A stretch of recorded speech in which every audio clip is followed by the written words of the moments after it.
The calculators that we have, not all of them will be scientific calculators, and most of them are pretty much okay already. I think for most regular stores, you just need a simple calculator. Even if you look at the cash registers, they're not scientific calculators. The cash registers, I know how to use them because I use them, or there was time when I used them, but now we are more focused on the computer because there are certain problems with the cash register. I think that if you ever use a cash register, it will be useful up to a certain extent. But if you have many items, more than I'd say maybe if you have more than 12 items, it would be a bit cumbersome already to identify which item you are referring to. And that's where the computer comes in, because the computer would give you the specific item name, specific price for that item. And afterward, when you get the results, because the cash register can give you results as well at the end of the day. So you want to know how much you earned for the medicine items that you're selling, and then for other items, non-medicine items, you want to know how much you earned for those. It will give you an output via a receipt. It will print out the receipt for you. But sometimes, because it's just gonna do the receipt printing for you and not identify specifically what you sold, then there are cases when it won't balance out. There would be numbers there that would tell you that this is the amount that you've only sold, but in the actual cash, you count that you have more. You have more cash than you should. So you have to find what happened there.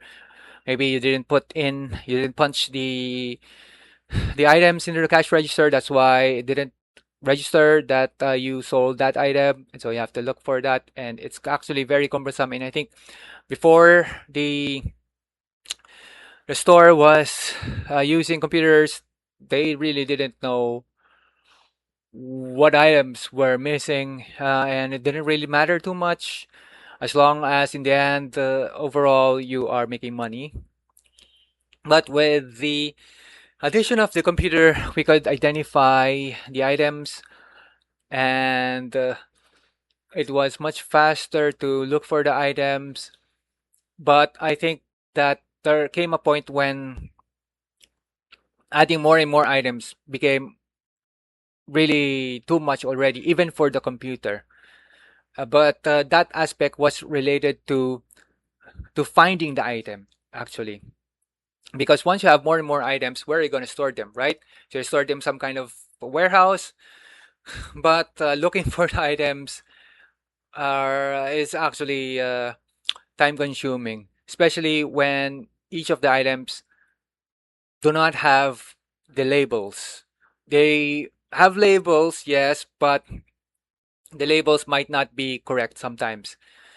The same item could have a different name, the same item could have different price. So it became very time consuming.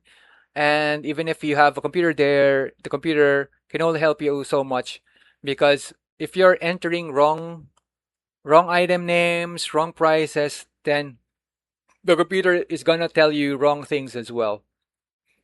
So it was more of something that is related to how you are organizing the actual items, because you might have the correct numbers in the computer, then someone just takes the item.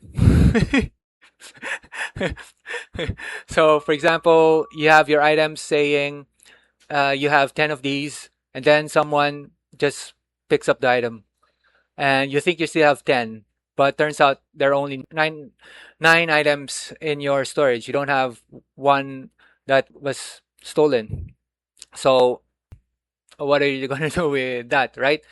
Again, in the end, Are we making money or not? Doesn't matter if the numbers are a little bit off. If we are selling this much and we're making this much, we're making money, then that should be all right.